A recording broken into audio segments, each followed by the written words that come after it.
परमेश्वर की स्तुति हो मेरे भाइयों और बहनों। हम बहुत खुश हैं कि आप सब इस प्रकार हमसे जुड़ पाए संसार के अलग अलग भागों से। ये एक अद्भुत बात है जो यीशु ने कही कि सिर्फ हमें सुसमाचार का प्रचार ही नहीं करना है सारे लोगों को, सारे संसार में, बल्कि हमें शिष्य भी बनाना है हर देश में। ये आसान है लोगों को एक ऐसे सुसमाचार को प्रतिक्रिया देना कि जो कहती है कि मृत्यु के बाद आप स्वर्ग में जाओगे अगर आप इस पर विश्वास करो तो। और ये आमतौर पर प्रचार किया जाता है, पर हम उससे अधिक प्रचार करते हैं, क्योंकि यीशु मसीह ने यह भी कहा कि हमें शिष्य बनाना है, और शिष्य वो है जो यीशु मसीह का अनुसरण करना चाहते हैं। एक अंतर यह है कि जो स्वर्ग में जाना चाहते हैं उनके मृत्यु के बाद, वो शायद मसीह के इस वजह से प्रतिक्रिया देते हैं, बहुत स्वार्थी कारणों से। मैं स्वर्ग में जाना चाहूँगा मेरे मृत्यु के बाद, और उसके ऊपर अगर प्रभु मेरे सारे प्रार्थनाओं का भी उत्तर देता हो तो यह अद्भुत है। और स्वयं आज भी सिंहासन पर रहता है, जहाँ हम देखते हैं कि मूलभूत समस्या मनुष्य की आदम के पतन के बाद कि उसका स्वयं उस सिंहासन पर बैठता है। और वो पहली बात है जो मैं आपको कहना चाहता हूं मेरे प्रिय भाई और बहनों, अगर स्वयं इस सिंहासन से उतारा नहीं जाता और उसको पूरी तरीके से हम निकाल नहीं देते और मसीह को हम प्रभु नहीं बनाते, हम कभी भी सच्ची शिष्यत्व का अनुभव नहीं कर पाएंगे, हम प्रभु के नज़दीकी को अनुभव नहीं कर पाएंगे। और अगर आप पाते हो आपके जीवन में प्रभु के साथ मसीह के साथ एक नज़दीकी की कमी है, तो आप बिल्कुल निश्चित हो सकते हो उसका कारण यह है कि स्वयं कहीं ना कहीं राज कर रहा है। प्रभु परमेश्वर से मांगे कि वो आपको प्रकाश दे। और जैसे हम अपने विषय की ओर मुड़ते हैं, जहां हम बात करना चाहते हैं 7 बातें जो हमें हमेशा करनी चाहिए। हम इनको विचार कर सकते हैं और उनको याद कर सकते हैं, मेमोराइज कर सकते हैं, हाँ मैं जानता हूं, पर वो जरूरी बात नहीं है। कोई बात नहीं अगर आप इसको भूल भी जाओ तो, अगर आप जी पाओगे इन बातों की सच्चाई में, वास्तविकता में, इनमें से कुछ बातों की कम से कम, वो मुख्य बात है। ज्ञान नहीं है, ज्ञान एक हमारे प्राण का हिस्सा है, वो हमें आत्मिक नहीं बनाता। फरीसियों के पास बहुत अधिक ज्ञान था पतरस, याकूब और यूहन्ना की तुलना में, पर वे नर्क में गए। यीशु मसीह ने कहा वे नर्क की दंड आज्ञा से नहीं बच पाएंगे। और पतरस और याकूब और यूहन्ना वो एक अद्भुत जीवन को जिए। वो फरीसियों से स्पर्धा नहीं कर पाते थे बाइबल के ज्ञान में, पर वो शिष्य थे, और इसलिए उस पर ध्यान दें, ये बहुत बहुत जरूरी है। एक अंतर पुरानी वाचा और नई वाचा में, कई बातें जो हमें कही गई है, ये नहीं कि जो हमें करनी है, पर जो हम कर सकते हैं नई वाचा में, वो पुरानी वाचा में संभव ही नहीं थे। उदाहरण के तौर पर पुरानी वाचा में इकलौती एक बात जो उन्हें बताई गई थी हमेशा करने के लिए, निरंतर करने के लिए, नीति वचन 23 उसका 17 वचन, दिन भर यहोवा का भय मानते रहो, नित्य इसको करो, हमेशा इसको करो, नीति वचन 23-17। और उनके लिए प्रभु का भय उतना मायने नहीं रखता था जितना हमारे लिए ज्यादा जरूरी है। हमारे लिए प्रभु का भय रखना मतलब हमारा विचारों का जीवन, हमारा निजी जीवन, जहां सिर्फ परमेश्वर हमें देखता है। और उनके लिए ये उसका अर्थ ये नहीं था, उनके लिए उसका अर्थ इतना ही था, कुछ आज्ञाएं जो दी गई है मूसा के किताबों में, व्यवस्था में और नबियों में, उन्हें मानना। और वो ज्यादातर बाहरी आज्ञाएं थी, बहुत मुश्किल से कुछ अंदरूनी जीवन के संबंध में था। एक बड़ा अंतर नई वाचा में जो यीशु ने स्थापना की पिंतेकोस्त के दिन, वो ये था कि अंदरूनी जीवन, वो उससे हमारा जीवन बहना चाहिए। पुरानी वाचा में बिल्कुल ऐसा नहीं था। जब तक कि आप बाहरी तौर पर कुछ करते थे आप ठीक थे। ये बहुत बड़ा एक अंतर है, और वही हम देखते हैं पहाड़ी उपदेश में, मत्ती 5, 6 और 7 में हम देख सकते हैं कि एक तौर पर कह सकते हैं कि व्यवस्था की जगह प्रभु ने इसको दिया जो मूसा ने दी थी। मूसा उस पहाड़ पर जाकर उसने परमेश्वर का व्यवस्था को लाया। हम मत्ती 5, 6 में पढ़ते हैं जब यीशु पहाड़ों पर गया अपने शिष्यों के साथ, और वो कहता था तुम ये सुन चुके हो व्यवस्था के अधीन, पर मैं तुम्हें बताता हूं, वो हमेशा एक विरोधाभास कहता था। मत्ती 5:6-7 में व्यवस्था कहता है गुस्सा मत करना, व्यवस्था कहती है कि खून मत करना, पर मैं कहता हूं गुस्सा मत करो। व्यवस्था में लिखा है कि व्यभिचार मत करो, पर मैं कहता हूं अपनी आंखों से लालसा मत करो, या अपने विचारों में लालसा मत करो अपने एक स्त्री के पीछे। व्यवस्था में लिखा है शपथ खाने के बाद सत्य को, पर मैं कहता हूं हमेशा सत्य को। आपका हाँ हाँ होना चाहिए और नहीं नहीं होना चाहिए। व्यवस्था में लिखा है अपने भाइयों से प्रेम करो और शत्रुओं से बैर करो। ऐसा व्यवस्था में लिखा तो नहीं था, पर उसका समझते ये थे लोग। पर मैं कहता हूं अपने शत्रुओं से बैर करो। और कई दूसरी बातें व्यवस्था में लिखा था प्रार्थना और उपवास करना। मैं कहता हूं जब तुम प्रार्थना और उपवास करो किसी को जानने मत दो उसके विषय में। और ऐसे कई बातें। पुरानी वाचा में आप पैसे से प्रेम कर सकते थे, वो कोई पाप नहीं था, बिल्कुल भी नहीं, जब तक कि आप 10वां अपना सारे मुनाफे का जो कुछ आप कमाते थे अगर आप प्रभु को देते थे आप ठीक थे। पर नए नियम में 10वां ऐसा कोई बात है ही नहीं, वो खत्म हो गया व्यवस्था के साथ। यीशु ने फरीसियों को वो काम मत थे इसमें, क्योंकि वो व्यवस्था के अधीन थे। पर एक बार नई वाचा की स्थापना हो गई पेंटेकोस्त के दिन, वो चले गया है। नई वाचा में आज्ञा है पैसे से प्रेम मत करो, मत्ती 6:24 और लूका 16 उसका 11 से लेकर 13वां वचन।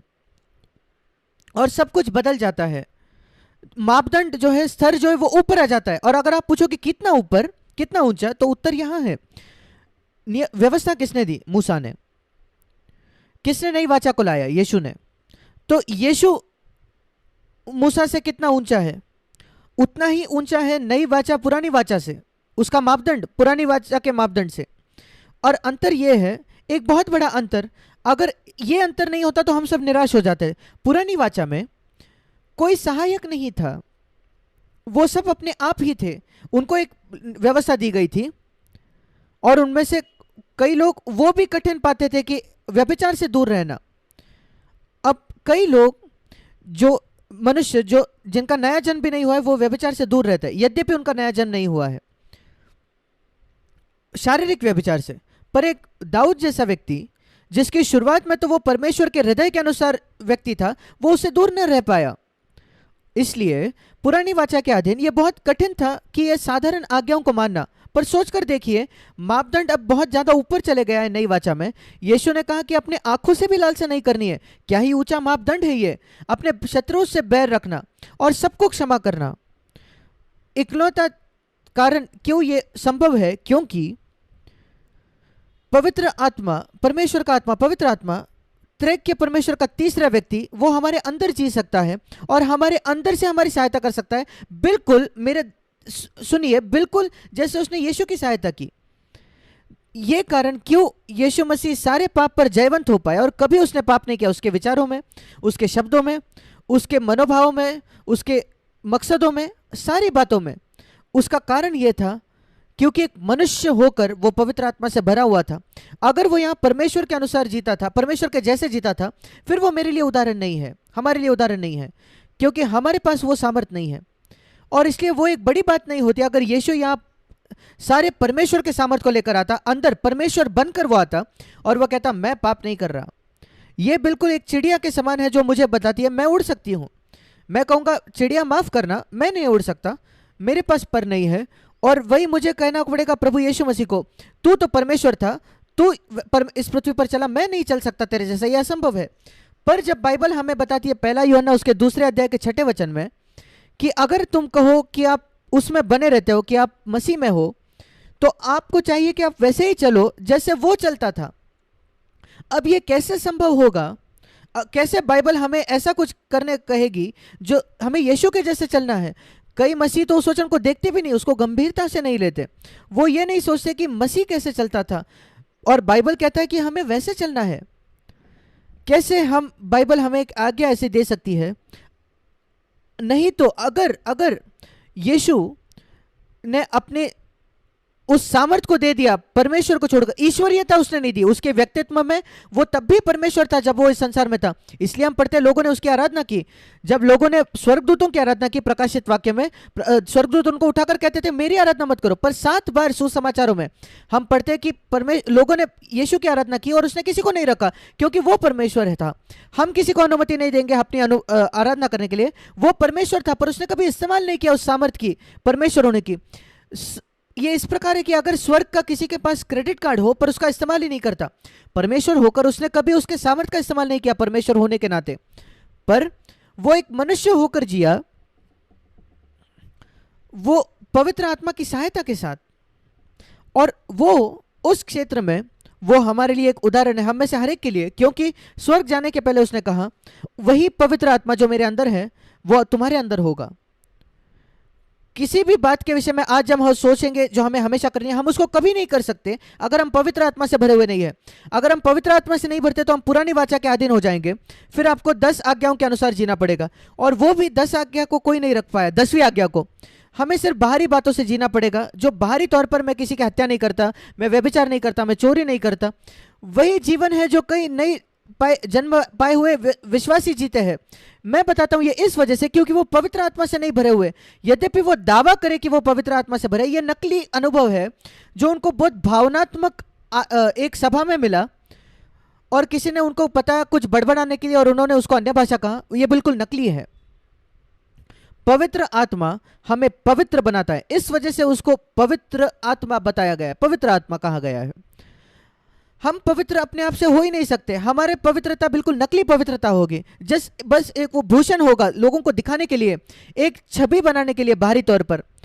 एक असली वास्तविक पवित्रता हमारे अंदर, मैं आपको बताना चाहता हूं मेरे प्रिय भाई और बहनों, वो सिर्फ तभी आ सकता है अगर हम पवित्र आत्मा को अनुमति दें हमारे अंदर काम करने के लिए, और हम प्रभु को कहे प्रभु मैं नहीं चाहता मेरा स्वयं मेरे जीवन को राज करे, मैं चाहता हूं तू आए और मुझे पवित्र आत्मा से भर दे ताकि मैं इस पृथ्वी पर जी पाऊं तेरे अनुसार, स्वर्ग में जाने के लिए नहीं।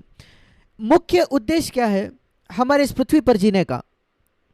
मैंने वो पाया जब मैं मसीह के पास आया 61 वर्षों पहले, मैं 19 वर्ष का तब था, और मैंने मसीह को कहा कि वो मेरे हृदय में आए। मैंने उसके पहले मसीह को कहा था अपने हृदय में आने के लिए कई बार उसके पहले, पर मैं कभी नहीं जानता था जब तक एक बार मैंने पढ़ा यूहन्ना 6:37 में, यूहन्ना 6:37, जो कोई मेरे पास आता है मैं उसे कभी ना निकालूंगा, कभी इनकार ना करूंगा। और एक आश्वासन मेरे हृदय में आ गया, मैंने कहा प्रभु मैं तेरे पास आया हूं, और प्रभु ने कहा मैंने तुझे स्वीकार किया है। उस वचन से मैंने कभी परमेश्वर को मुझसे बात करते हुए इन कानों से नहीं सुना, मैंने कभी एक दर्शन इन आंखों से नहीं देखा, पर मैं बिल्कुल दूसरा, जितना पूर्ण हृदय मसीह जानता है इस संसार में, मैं उतना ही जानता हूं कि मसीह मेरे अंदर जीता है, और मैं उसकी आवाज़ को अपने हृदय में सुन पाता हूं, जो ज़्यादा सुरक्षित है और ज़्यादा सुनिश्चित है इन कानों से उसकी आवाज़ सुनने से भी ज़्यादा। और मैं इस वजह से ये कहता हूँ क्योंकि कुछ लोग कहते हैं कि शायद इन लोगों ने दर्शन पाए या उन्होंने आवाज़ सुनी है, मैंने नहीं सुना, पर मैं प्रभु को बिल्कुल गहराई से जानता हूं। इन 61 वर्षों में वो और नजदीक मेरे होते गया है। ये मत सोचना कि आपको कोई बाहरी अलौकिक अनुभव पाने की जरूरत है ये आश्वासन पाने के लिए कि आप पवित्र आत्मा से भर चुके हो। मेरे पास ऐसा कोई अनुभव नहीं है, मैंने कोई इलेक्ट्रिक शॉक अपने शरीर में से गुजरते हुए नहीं देखा, मैंने कभी स्वर्गदूत को नहीं देखा, ऐसी कोई भी बात नहीं, मुझे जरूरत भी नहीं। मेरे पास पवित्र आत्मा मेरे अंदर है और मसीह मेरे जीवन में जीता है, और वो कहता है, मुझे आश्वासन देता है कि मैं उसका हूं। और उसका सबूत ये है कि जब मैं पवित्र आत्मा से भरता हूं, मैंने पाया है मेरा मसीह पवित्र, मेरा जीवन पवित्र और पवित्र होते जाता है। और हम शुरुआत करेंगे, पहली बात कौन सी है जो हमें हमेशा सर्वदा करनी है? मेरे साथ निकालिए प्रेरितों के काम उसका 2 अध्याय। ये वो संदेश है जो पतरस पिंतेकोस्त के दिन प्रचार करता है। प्रेरितों के काम 2 अध्याय और उसका 25 वचन, वो यीशु के विषय में कह रहा है 24 वचन में, परंतु उसी को परमेश्वर ने मृत्यु के बंधनों से छुड़ाकर जिलाया क्योंकि वो अनहोना था कि वो उसके वश में रहता। और फिर यीशु के विषय में दाऊद ने कहा था 25वें वचन, मैं प्रभु को सर्वदा अपने सामने देखता रहा। वो हमारा उदाहरण है कि हम प्रभु को सर्वदा अपने सामने देखें, सामने रखें।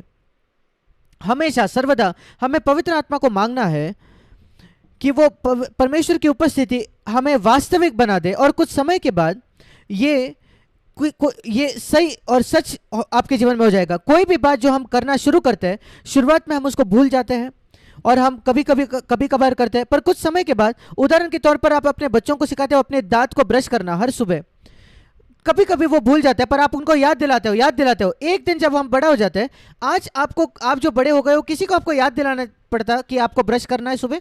ये कैसे संभव है? आपको कोई जरूरत नहीं कि मम्मी आकर आपको कहे कि ब्रश करो दांत। एक समय आपकी जरूरत थी, हम सबों की वो जरूरत थी। कुछ समय के बाद वो एक आदत बन जाती है, सच्चाई बन जाती है, पर शुरुआत में ये कभी कभार होता है, हम भूल जाते हैं। पर कुछ समय के बाद अगर आप कहो प्रभु मैं चाहता हूं कि ये मेरे जीवन में एक 24 घंटे की बात हो जाए, 7 दिन प्रति हफ्ते की एक वास्तविकता बन जाए मेरे जीवन की, कि मैं हमेशा जानता हूं, सचेत जागरूक होना नहीं। देखिए जब मैं कहता हूं जागरूक होना मतलब हम सोच रहे हैं कि मैं सोच रहा हूं, मैं कुछ देखता हूं मेरे सामने, मैं इस चीज को मेरे सामने देखता हूं तो मैं चित्र तेरे सामने देखता हूं, नहीं नहीं, ये सचेत जागरूक होना है नहीं। कुछ बातें हम अचेत होकर करते हैं, मानो बेहोशी में कर रहे हैं, ये सारी बातें वैसे ही होनी चाहिए। और उसका सबसे अच्छा उदाहरण है सांस लेना। मैं कुछ होश और आवाज में सांस नहीं ले रहा कि अरे मुझे सांस लेनी है, अरे मुझे सांस लेनी है। हम में से कोई भी ऐसा नहीं है, ये बिल्कुल अचेत अवस्था में हो रहा है। सिर्फ जिनको सांस लेने में तकलीफ होती है उन्हीं को सांस लेने की एक्सरसाइज लेनी पड़ती है, नहीं तो वो अचेत अवस्था में भी हम कर पाते हैं। हम सोते हुए भी हम कर रहे हैं 24 घंटे, ये एक आदत बन चुकी है। और सारी बातें जिनके विषय में आज हम सोचते हैं जो हमें हमेशा करनी है, ये मत सोचना कि ये कोई सांस लेने की एक्सरसाइज है कि अरे मुझे ये करना है। नहीं, आपको प्रार्थना करना है कि ये इतने अचेत अवस्था में भी आप कर पाओ कि एक वास्तविकता बन जाए बिना सोचे। ये लक्ष्य है हमारा। पर यह मत सोचना कि आप रातों रात वहां पहुंच जाओगे, नहीं। हम सब वैसे लोग हैं जिनको सांस लेने में बहुत कठिनाइयां है और शुरुआत में हमें एक्सरसाइज करनी पड़ेगी। कुछ समय बाद वो एक अचेत अवस्था हो जाएगी, आप दिन रात सांस ले रहे हो 24 घंटे 7 दिन। और हम उस जगह आ सकते हैं जहां प्रभु की उपस्थिति सचेत तरीके से नहीं बल्कि वो हमेशा हमारे साथ है। और हम ये कैसे जानते हैं? एक अपने आप हमारे अंदर एक प्रतिक्रिया आती है। कोई भी समस्या अगर आप देखते हो, आप तुरंत प्रार्थना करते हो। आप सोचते नहीं कि अब कौन सा मनुष्य मेरी सहायता यहां कर पाएगा, नहीं, वो मेरा पहला सवाल नहीं होता। पर प्रभु तू मेरी यहां सहायता कर, या मैंने कुछ खो दिया है जो बहुत जरूरी है और मुझे वो पाना है, और मैं तुरंत कहता हूं प्रभु मेरे सामने है, मैं कहता हूं प्रभु मेरी सहायता कर, ये बहुत जरूरी है, मुझे वो खोजना है। क्या ही अद्भुत बात है ये कि हम प्रभु की उपस्थिति में जिए। मैं इतना बुरा महसूस करता हूं उन मसीहों के लिए जिनके पास ये नहीं है। या जब आप अपने पत्नी से बात करते हो या अपने पति से बात करते हो, आप कैसे बात करते हो? अगर यीशु मसीह शारीरिक तौर पर आप दोनों के बीच में खड़ा होता, सोच कर देखिए आप कैसे बात करते। आप कहीं कहते हो कभी कभी मैं अपना काबू खो बैठता हूं और मैं इरिटेट हो जाता हूं। मैं कहूंगा कि आप कभी इरिटेट नहीं हो गया अगर यीशु मसीह शारीरिक तौर पर वहां खड़ा होता। यह कैसे संभव है? इसका मतलब आप अपने आप कर काबू कर सकते हो। अगर आपके कलीसिया में से कोई मसीह भी वहां आ जाए, आप गुस्सा नहीं हो गया अपने पत्नी के साथ या अपने पति के साथ, क्योंकि वो आप व्यक्ति सुन रहा है। हम इतना डर है कि एक विश्वासी हमारे विषय में क्या सोचेगा कलीसिया का, और वहां काबू कर पाओगे। और जब आप कहते हो कि मैं अपना काबू नहीं कर पाता, ये बिल्कुल झूठ है। क्या ही अंतर लाएगा ये नहीं कि अगर कोई विश्वासी आपके कलीसिया में आपके साथ खड़ा हो, आपके पत्नी के बीच में, पर अगर यीशु खुद वहां होता तो क्या ही अंतर ये लाएगा हमारी बातचीत में, क्या ही अंतर बड़ा लाएगा ये अपने हमारे रवैये में। उदाहरण के तौर पर अपना आयकर के आप इनकम टैक्स को भर रहे हो, यीशु देख रहा है आप क्या लिख रहे हो। आप एक भी कुछ झूठा नहीं लिखोगे, एक पैसा कम नहीं कमाओगे जो आपने लिखा है वो।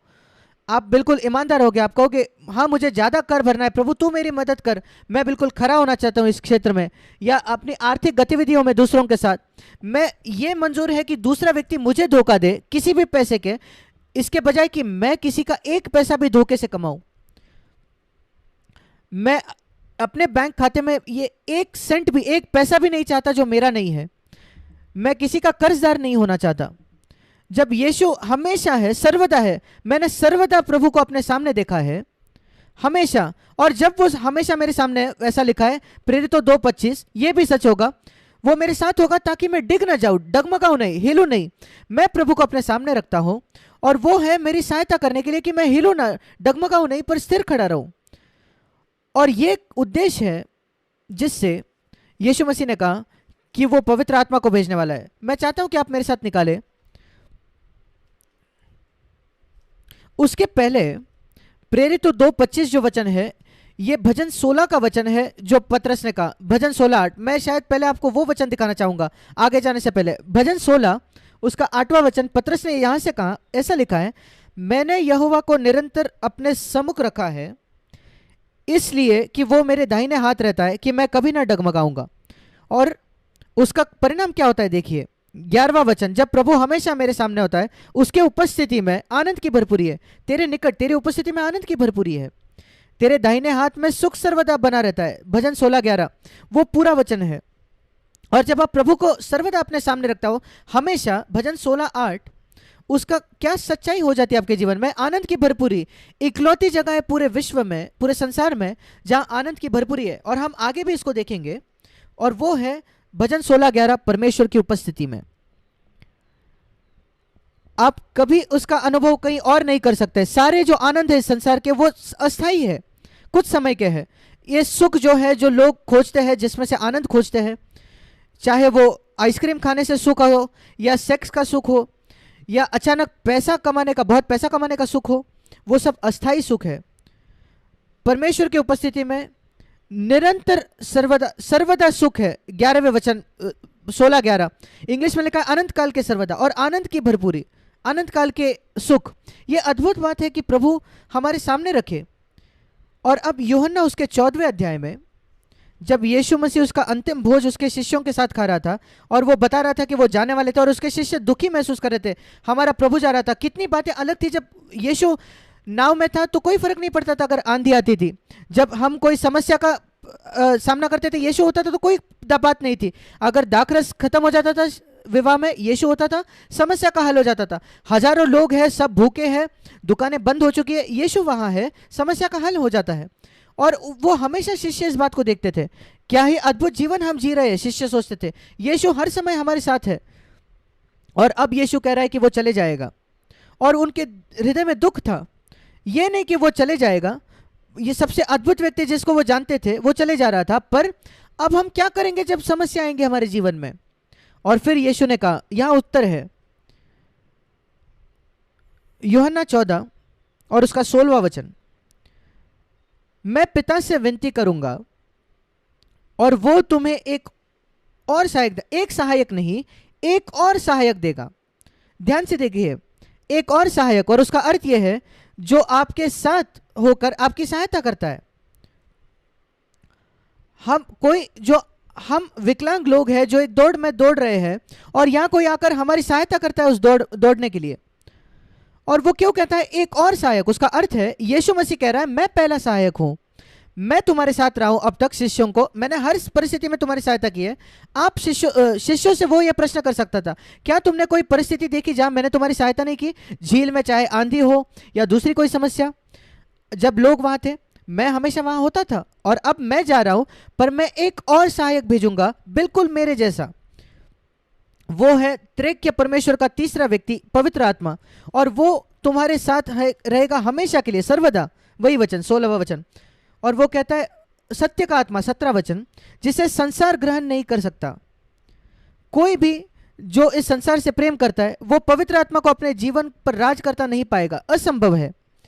और इसलिए जितना हम इस संसार के आत्मा से अलग हो जाते हैं, हम संसार में जीते हैं पर हम संसार के नहीं हैं। हम इस संसार को अपने आप को प्रभावित नहीं करने देते। संसार उसको स्वीकार नहीं कर सकता, ग्रहण नहीं कर सकता, पर तुम उससे जानता हो और वो तुम्हारे साथ रहता है। अब वो तुम्हारे साथ है, आखिरी भाग 17 वचन, पर पेंतेकोस्त के दिन वो तुम में होगा, तुम्हारे अंदर होगा। अब वो तुम्हारे साथ है, और एक दिन जब कुछ दिनों बाद आज से वो तुम्हारे अंदर होगा, पेंटेकोस्त के दिन। और फिर वो कहता है मैं तुम्हें अनाथ नहीं छोड़ूंगा, 18 वचन, मैं तुम्हारे पास आता हूं। मैं तुम्हारे पास आता हूं, इसका क्या अर्थ है? क्या दूसरे आगमन के विषय में वो कह रहा है? नहीं, पवित्र आत्मा के रूप में आने के विषय में वो कह रहा है। जब आप कहते हो यीशु मसीह मेरे हृदय में आ जा, ईमानदारी से मांगते हो, पाप से आप मुड़ जाते हो, पवित्र आत्मा है जो अंदर आता है। हाँ, यह बिल्कुल स्पष्टता से लिखा है, रोमियो के पत्र उसके 8वें अध्याय में लिखा है, अगर आपके अंदर मसीह का आत्मा नहीं है, रोमियो 8 उसका 9वां वचन, रोमियो 8:9, अगर पवित्र आत्मा, मसीह का आत्मा आपके अंदर नहीं है तो आपका नया जन्म भी नहीं हुआ है। जिस क्षण आप कहते हो यीशु मसीह मेरे हृदय में आ जाओ, यीशु मसीह तो स्वर्ग में है, वो वहां से है, वो दूसरे आगमन के समय वापस आएगा। पर जब आप कहते हो यीशु मसीह मेरे हृदय में आया, वो पवित्र आत्मा है, मसीह का आत्मा है जो अंदर आता है आपके अंदर।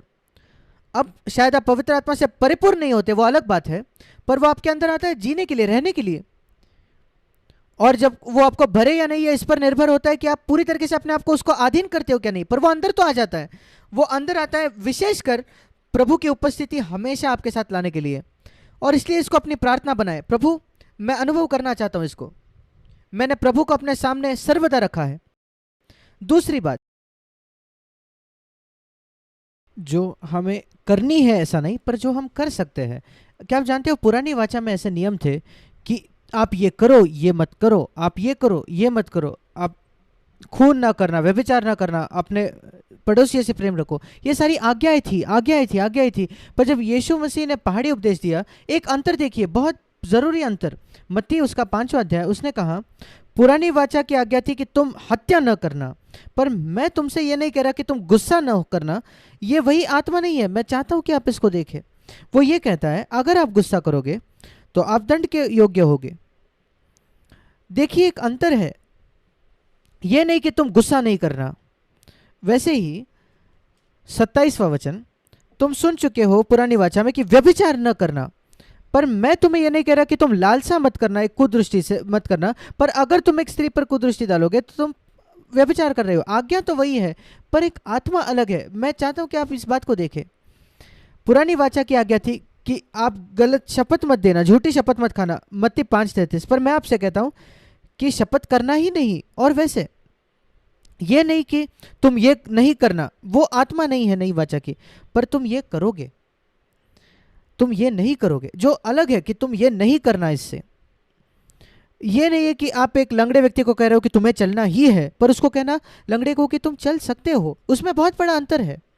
और इसलिए इसको याद रखें, इसको याद रखें। इन सारी बातों में जब हम कहते हैं 7 बातें जो हमें हमेशा करनी है, ये 7 बातें हैं जो हम हमेशा कर सकते हैं, और प्रभु कहता है कि हम उसको कर सकते हैं। और दूसरी बात है, पहले तो हमेशा प्रभु को सर्वदा अपने सामने रखना। दूसरा है प्रेरितों के काम 24 अध्याय 16वां वचन। पौलुस कहता है मैं आप भी यत्न करता हूं कि परमेश्वर की ओर और मनुष्य की ओर विवेक सदा निर्दोष रखना। हमेशा एक साफ विवेक रखना, 24 घंटे 7 दिन। मैं क्यों अच्छा विवेक रखता हूं? क्योंकि 15 वचन में लिखा है एक दिन धर्मी और अधर्मी दोनों का जी उठना होगा, और मैं धर्मियों के जी उठने में, पुनरुत्थान में होना चाहता हूं। और इसको याद रखते हुए 16वां वचन, दूसरे शब्दों में, क्योंकि मैं अधर्मियों के पुनरुत्थान में नहीं होना चाहता, जो एक दूसरा पुनरुत्थान है, मैं धर्मियों के पुनरुत्थान में होना चाहता हूं। क्या आप जानते हो मैं क्या करता हूं उसके योग्य बनने के लिए? ये नहीं कहता कि 20 साल पहले मैंने मसीह को स्वीकार किया अपने हृदय में, और मैं दमिश्क के रास्ते पर उसमें मिला, और इसलिए मैं जरूर धर्मियों के पुनरुत्थान में होना चाहता हूं। इस प्रकार बहुत ही शारीरिक और मसीह लोग आज बात करते हैं, शायद जिनका नया जन्म भी नहीं हुआ है। पौलुस ने यह बिल्कुल नहीं कहा। उसने कहा मैं धर्मियों के पुनरुत्थान में होना चाहता हूं, और इस वजह से मैं क्या करता हूं, इसको याद रखते हुए 16वां वचन, उस पुनरुत्थान में होने के लिए धर्मियों के मैं आप भी यत्न करता हूं, मेरा सबसे अच्छा प्रयत्न करता हूं। मैं सिर्फ पीछे बैठकर ये नहीं कहता प्रभु तू मेरे लिए कर दे, मैं उस परमेश्वर के साथ सहयोग करता हूं। मैं अपना सबसे अच्छा करता हूं कि अपने विवेक को सदा निर्दोष रखो, स्पष्ट रखो, साफ रखो। इसका मतलब अगर मैं कुछ गलत करता हूं तो मैं तुरंत उसको सही कर देता हूं। अपने विवेक को हमेशा स्पष्ट रखना, साफ रखना, ये पाप पर विजय पाने से अलग है। हमेशा वो एक ऊंचा स्तर है, पर अपने विवेक को हमेशा साफ रखना ये ऐसा है जो हमें से हर एक कर सकता है अगर करना चाहे तो। ये यही कहना है कि अगर आपके पैर में कांटा चुभ जाता है तो उसको बाहर निकालो। अगर एक मच्छर आपके हाथ पर बैठता है, आपको काट रहा है, उसको भगा दो। प्रार्थना मत करो कि प्रभु इस मच्छर को आप भगाइए, प्रार्थना मत करो प्रभु उस कांटे को आप निकालिए। आपको ये करना है। हाँ, प्रभु हमें इच्छा देता है करने की, पर आपको खुद बाहर उसको लाना है। देखिए फिलिपियों की पत्री उसका 2 अध्याय, फिलिपियो 2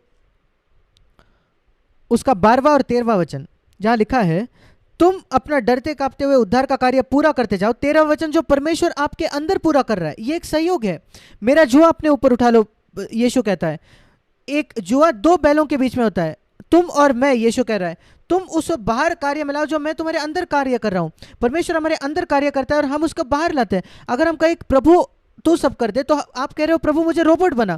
क्या आप जानते हो रोबोट ये कंप्यूटर के बनाए हुए ऐसे यंत्र होते हैं जो मनुष्य जैसे दिखते तो है, पर उनको अंदर ऐसा बनाया गया है, उनकी कोई इच्छा नहीं है। वो कभी परमेश्वर के बच्चे नहीं हो सकते। हम कह सकते ये जो तारे हैं, ग्रह है, ये बिल्कुल रोबोट्स है। ये आज्ञा तो मानते हैं परमेश्वर के हजारों साल से, पर वो परमेश्वर के बच्चे नहीं हो सकते। अगर परमेश्वर आपको रोबोट बनाता तो आप कभी परमेश्वर के बच्चे नहीं हो सकते।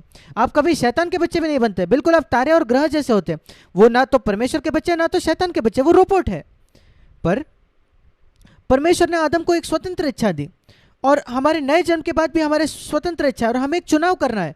मैं ये निश्चय करता हूँ परमेश्वर के अनुग्रह से, पवित्र आत्मा के सामर्थ्य से, कि मैं अपने विवेक को हमेशा साफ रखूँ। कोई कांटा मेरे पैर में चुभ जाए तो मैं उसको निकालूंगा, वो उसका मतलब है। जैसे ही आपके विवेक में आपको कुछ मालूम पड़ता है, पहले परमेश्वर के सामने अंगीकार करो, प्रभु मुझे माफ कर दो, एक गलत विचार था, गंदा विचार था, ये एक असभ्य शब्द था जो मैंने कहा, मुझे माफ करो। और फिर उस व्यक्ति के पास जाइए और कहिए मुझे माफ़ कर दो, मैंने जिस प्रकार बात की उसकी वजह से मुझे माफ़ कर दो, कैसे मैंने आपको चोट पहुंचाई, या आपने किसी को अगर फंसाया है, धोखा से पैसा कमाया, तो उस पैसे को वापस कर दो। या दूसरे इसमें अगर किसी ने आपको चोट पहुंचाई है तो उसको क्षमा करो, वो भी अच्छा विवेक रखने का ही एक भाग है। अगर आप किसी को क्षमा नहीं करते तो आपका बुरा विवेक है। और यीशु ने कहा जब आप प्रार्थना करते हैं, पिता हमें हमारे पापों को वैसे क्षमा कर, बिल्कुल वैसे ही जैसे हम दूसरों की क्षमा करते हैं। वही प्रभु ने हमें प्रभु की प्रार्थना में सिखाया, जिसको प्रभु की प्रार्थना कहा जाता है, हे हमारे स्वर्गीय पिता, हमारे अपराधों को तो वैसा क्षमा कर जैसे हम दूसरों के अपराधों को क्षमा करते हैं। और हम प्रभु को कह रहे हैं, प्रभु मुझे बिल्कुल वैसे ही क्षमा कर जैसे मैंने दूसरे व्यक्ति को क्षमा की है। और अगर आपने उसको क्षमा नहीं किया, आप प्रभु को कह रहे हो कि प्रभु मुझे क्षमा मत करो, क्योंकि वही तो प्रार्थना है, प्रभु हमारे पाप वैसे क्षमा कर जैसे हम दूसरों को क्षमा करते हैं, बिल्कुल उसी तरीके से जैसे हम क्षमा कर रहे हैं। पर अगर आप दूसरों को क्षमा करते हो पर एक द्वेष रखते हो हृदय में, आप कह रहे हो प्रभु मुझे क्षमा तो करो पर एक द्वेष रखो, क्या आप जानते हो उस प्रार्थना का अंतर क्या है? मतलब क्या है? हमें वैसे क्षमा करो जैसे हम क्षमा करते हैं। एक साफ विवेक रखो, लोगों को दिल से क्षमा कर दो। अपने याददाश्त की चिंता मत करो, अपने याददाश्त पर हमें कोई काबू नहीं। हम हमेशा याद रखेंगे लोगों ने हमारे खिलाफ क्या किया है, 20, 30, 40 वर्षों पहले, पूरे जीवन भर हम भूल नहीं सकते लोगों ने जो हमारे खिलाफ किया। मैं नहीं भूल सकता वो बातें, कई बातें जो लोगों ने मेरे खिलाफ की है। मैं परमेश्वर का सेवक हूँ और परमेश्वर के सेवक शैतान के हमले के आते हैं हमले में, और शैतान लोगों का इस्तेमाल करता है हमें तकलीफ देने के लिए। और कई लोगों ने मुझे चोट पहुंचाई है, कई तो अलग अलग तरीकों से 61 वर्षों में। पर मैं ईमानदारी से परमेश्वर के सामने कह सकता हूँ मेरे किसी के खिलाफ कुछ भी नहीं है, मैंने सबको क्षमा किया है पूरी तरीके से, मेरा विवेक बिल्कुल साफ है। मैं प्रभु को कह सकता हूँ बिना किसी हिचकिचाहट के, प्रभु मुझे क्षमा कर बिल्कुल वैसे ही जैसे मैंने दूसरों को क्षमा की है। मैं भूल नहीं सकता उन्होंने क्या किया, परमेश्वर भी नहीं भूल सकता। परमेश्वर की एक याददाश्त मुझसे बेहतर है, वो सब कुछ याद रखता है, पर उसने मुझे क्षमा किया है।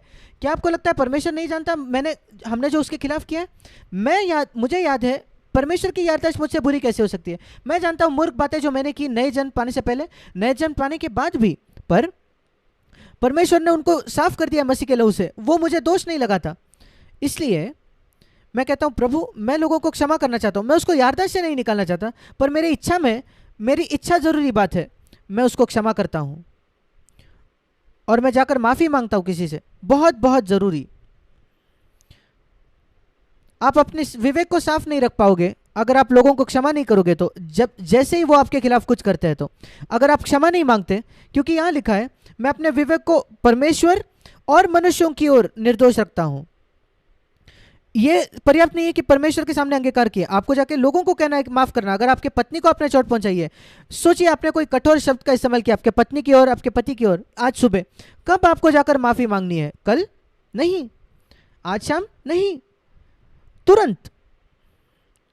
जैसे ही आपको पता चल जाता है मेरे प्रिय मुझे क्षमा कर, मैंने ऐसा कहा उस शब्द को, मुझे क्षमा कर दो, ये इतना कठिन है हमारे लिए वो कहना, वो मेरी गलती थी, मुझे क्षमा करो। क्या आप जानते हो क्यों? क्योंकि हम इतने घमंडी हैं, वो कारण है। और वही कारण है कि कई लोग पवित्र आत्मा से भरते नहीं हमेशा, ये बहुत घमंडी होते हैं। और इसलिए अपने विवेक को हमेशा शुद्ध रखें, साफ रखें। इस वजह से नहीं क्योंकि मैं धर्मियों के पुनरुत्थान में होना चाहता हूं, वो बहुत स्वार्थी होगा, वो सच तो है। ये जानकर कि मुझे धर्मियों के पुनरुत्थान में होना है, मैं अपने विवेक को साफ रखता हूं। और जो अपने विवेक को साफ नहीं रखते, इस वचन के अनुसार मेरा विश्वास है वो धर्मियों के पुनरुत्थान में नहीं होंगे। पर वो कारण नहीं है क्यों मैं अपने विवेक को साफ रखता हूं। मैं अपने विवेक को इस वजह से साफ रखता हूं क्योंकि परमेश्वर मुझसे इतना अच्छा हरा है मेरे प्रति, उसने मुझे इतना क्षमा किया, इसलिए मैं लोगों को क्षमा करना चाहता हूं। इस वजह से नहीं कि कोई स्वार्थी कारण, मैं स्वर्ग जाना चाहता हूँ, मैं प्रतिफल पाना चाहता हूँ, नहीं। पर परमेश्वर इतना भला रहा है, उसने मेरे से इतनी अच्छाई की है, मैं चाहता हूँ कि मैं दूसरों के प्रति अच्छाई करूँ। उसने नदियाँ मेरे जीवन में बहाई है, मैं चाहता हूँ कि मेरे द्वारा दूसरों की ओर वो बहते जाए। मेरी नदियाँ नहीं है, परमेश्वर मुझे भेजता है और मेरे द्वारा वो बहती है दूसरों की ओर। जैसे परमेश्वर अपने धनों को मुझ में उंडेलता है और मैं उसको बाहर दूसरों में उंडेलता हूँ, बिल्कुल ऐसा ही। और ये एक अद्भुत जीवन है जब आप पहचानते हो परमेश्वर कितना अधिक उसने हमारे लिए किया है, और इसलिए हम कोई स्वार्थी कारण से नहीं करते।